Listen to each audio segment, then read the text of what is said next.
Hey, what's up, guys? It's Craig Syracusa, Walk in Faith. Happy Tuesday. It's July 28th. If you want to follow along, He will. I am God Almighty. Walk before me and be blameless. I will establish my covenant between me and you, and I will multiply you exceedingly. That's Genesis. Do not miss the pivotal words in the covenant between the Lord and Abraham. I will.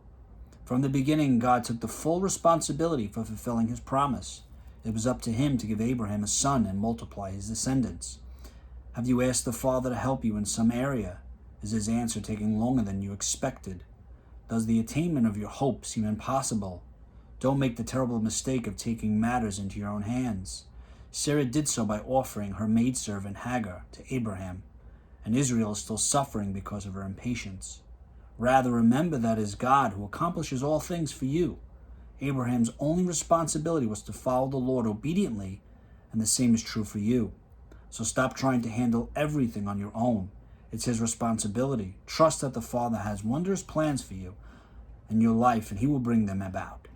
Lord, thank you for taking full responsibility. Help me walk obediently and trust your perfect plan. Amen. In His presence, trust that He will fulfill His promise. So when you discover your purpose, when you've identified, discerned His voice, all of that, we assume it's going to happen immediately, right? And then like it says here, we want to take matters into our own hands. So we're starting to doubt God a little bit, and we question. And the enemy will come, and we'll hear voices, and we'll feel sort of like this intuition, like, I know this is what God wants me to do. I know I need to sort of follow.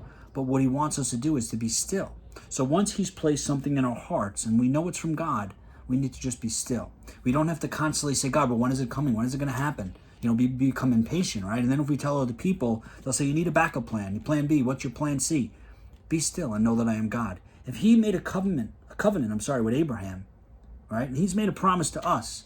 He's not going to break the promise. He's not going to break the covenant. What you need to do is have patience. And the way you have patience is by reading Scripture, by understanding what God has placed in my heart. And this pandemic has taught us all patience.